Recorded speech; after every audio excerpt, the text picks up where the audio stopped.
Global goal number 5 is gender equality. Gender equality is when people have equal rights, opportunities, and responsibilities despite of their gender.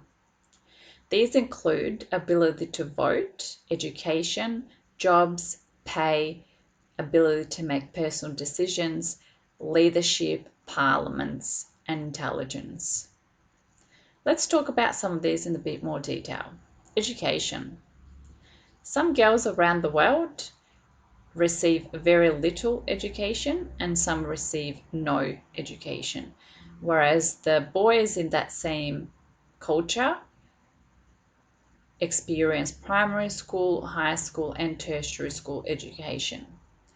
This puts women at a disadvantage because they have less education than their male counterparts, which means that men will then go on to be more successful in their jobs and end up having higher earning jobs. When we talk about jobs, there are certain beliefs in society that some jobs are better fitted for a man and some jobs are a better fit for a woman. For a second, I want you to pause and think, how many male teachers have you had in your 6 years of education? Teaching is one job which is seen as a better fit for a woman. This is because women carry the stereotype of being caring and nurturing. However, we know very well that this stereotype is untrue because men are able to do the same and men are able to be just as good teachers as women. And then if we flip that and we think about jobs such as policemen or firefighters, just the name of the police officer being a policeman indicates that this is actually seen as a job that's a better fit for a male because male are perceived to be stronger and more capable of dealing with challenging situations. So again, that's a gender stereotype. In terms of pay, women around the world are getting paid less than males in the very same job simply because they are a female. In Australia, this is around 13.9% difference in pay between a woman and a man in the same job. Ability to make personal decisions. Some girls around the world are forced into marriage as early as 13 years old. Luckily, we live in a country, in a society where this is unacceptable and it's actually illegal. However, there are still many girls around the world that live in cultures and societies where this is normal. Another example of ability to make personal decisions is something as simple as driving a car. In some countries around the world, women are not allowed to drive a car. It's actually illegal in those countries for women to be able to do that. When we talk about leadership and parliaments, women around the world are heavily underrepresented in these areas of society. Women make up 50% of the world's population. However, we are only represented in a small amount of percentage when it comes to leadership positions around the world and government positions. This is also the case in Australia.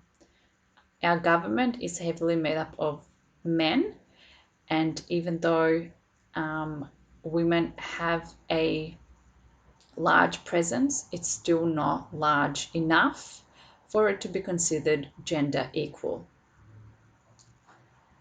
With intelligence, it's a common stereotype that men are more capable and more intelligent than women, which is why certain jobs, again, are thought to be more male appropriate over women appropriate. So why does gender inequality exist?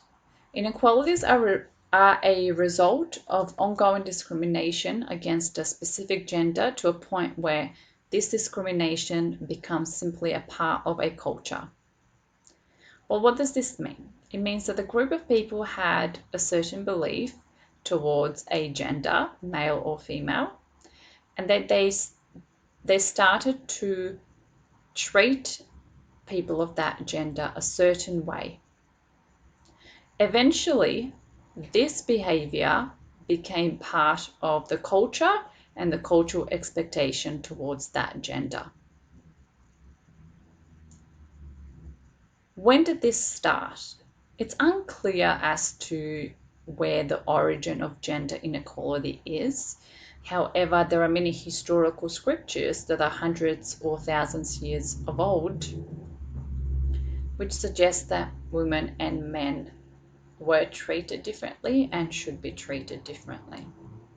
What's really important to understand is that gender inequality has been part of the world for such a long time that it's going to take a very long time for it to correct, and it won't correct itself.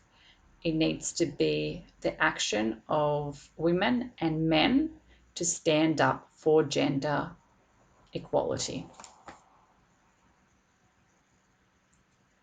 Which is why the global goals have made it something to actually specifically focus on. When we look through the website, I found this very interesting video which talks about how COVID-19 has impacted women differently because of the existing inequalities. Let's have a look. Qualities. Early data indicates that the mortality rates from COVID-19 may be higher for men, but the pandemic is having devastating social and economic consequences for women and girls.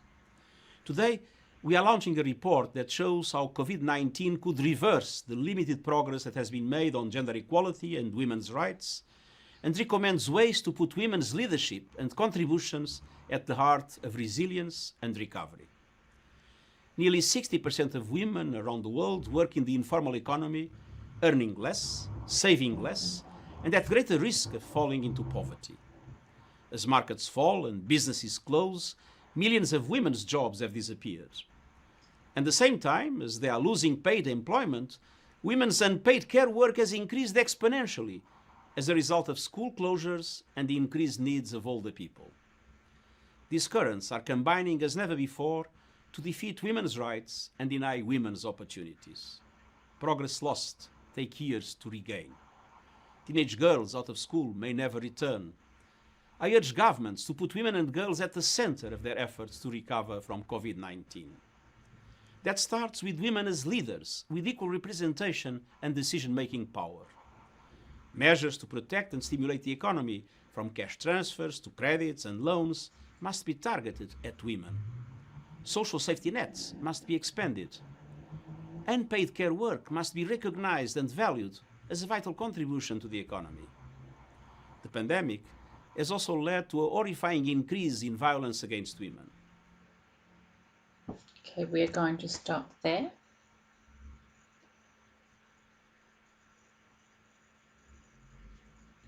So in this session, we're going to look for the connection between gender equality and media bias, specifically with a focus on how are women represented in the media and what impact does this have on gender inequality.